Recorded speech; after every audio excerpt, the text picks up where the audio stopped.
அருமையானவர்களே, இந்த நாளிலும் ஆண்டுடைய வார்த்தை நண்பத்திலே கொண்டு வருகிறேன். 3 யோவான் 2ஆம் வசனம் பார்க்கிறேன். பிரியமானவனே, உன் ஆத்துமா வாழ்கிறது போல நீ எல்லாவற்றிலும் வாழ்ந்து சுகமாயிருக்கும்படி வேண்டுகிறேன். அப்ப பிரியமானவனே, உன் சரீரம் வாழ்கிறது போலன்னு சொல்லாம, உன் ஆவி வாழுகிறது போலன்னு சொல்லாம, உன் ஆத்துமா வாழ்கிறது போலன்னு சொல்லியிருக்கு. அப்ப ஏன் ஆத்துமா வாழ வேண்டும்? அப்படின்னா என்ன? ஆத்துமா வாழ்றதுன்னா என்ன?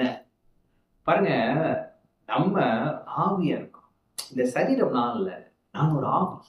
எனக்கு ஒரு ஆத்துமா இருக்கிறது. நான் ஒரு சரீரத்தில் வாழ்கிறேன். இதுதான் நான். அப்ப ஒரு மனிதன் மரித்து விட்டான் என்று சொன்னால், அவனுடைய ஆவி ஆத்மா அப்படியே போயிடுது. சரீரம் டெட் பாடியா போயிடுது இல்லையா? அப்ப அந்த ஆத்துமா தான் ரொம்ப முக்கியமா இருக்கு. ஏன்னா இயேசு ஏற்றுக்கொண்ட பொழுது ஆவிக்குரிய ரீதியிலே நான் புது சிருஷ்டியாய், ஆவி மனிதன் புது சிருஷ்டியாய் மாறிவிட்டான். அப்ப இந்த ஆத்துமா என்ன செய்து, இந்த கிறிஸ்துவுக்குள் நான் யார் என்கிற சத்தியங்களை புரிந்து கொள்ளுகிறது. கிறிஸ்துவுக்குள் எனக்கு என்ன அருளப்பட்டிருக்கிறது, நான் ரட்சிக்கப்பட்டிருக்கேன்னா என்ன, நான் கிறிஸ்துவுக்குள் நீதிமான்னா என்ன அப்படின்றத இந்த ஆத்துமா ஆராய்ச்சி செய்கிறது.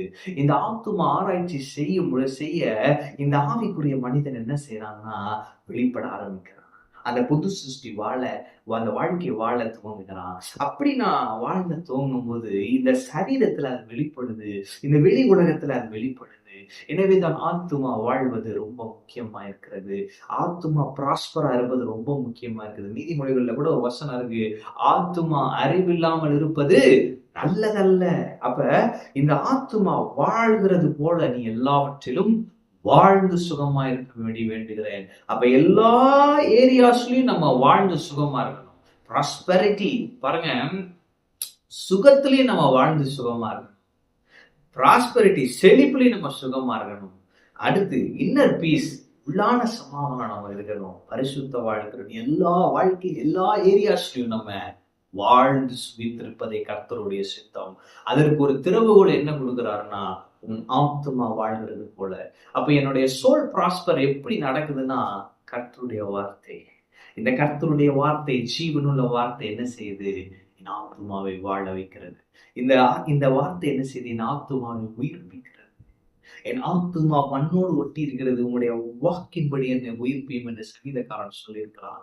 அப்ப இந்த கர்த்தருடைய வார்த்தை நான் தியானிக்க அதை படிக்க ஆவியானவருடைய ஒத்தாசையோடு படிக்க அதிலே கிறிஸ்து யார், கிறிஸ்துவுக்குள் நான் யார் என்பதை இந்த வார்த்தை எனக்கு வெளிப்படுத்துகிறது. அப்பொழுது என் ஆத்துமா வாழ்கிறது, என் சோல் ப்ராஸ்பர் ஆகிறது. என் ஆத்துமா ப்ராஸ்பர் ஆகிறப்ப அது என்னுடைய வாழ்க்கையை அஃபெக்ட் பண்ணுது பாசிட்டிவா.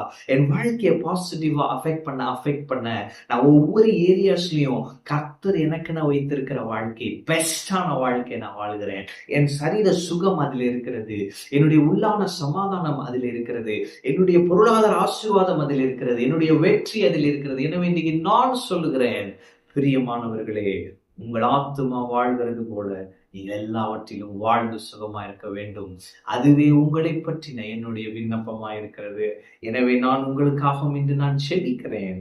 பிரியமானவர்களே, உங்கள் ஆத்துமா வாழ்கிறது போல நீங்கள் எல்லாவற்றிலும் வாழ்ந்து சுகமா இருக்கும்படி எல்லாம் வல்ல என் தேவாதி தேவனை நான் வேண்டுகிறேன். ஆமென். கர்த்தர் உங்களோடு இருக்கிறார். கர்த்தர் உங்களை ஆசீர்வதிப்பார்.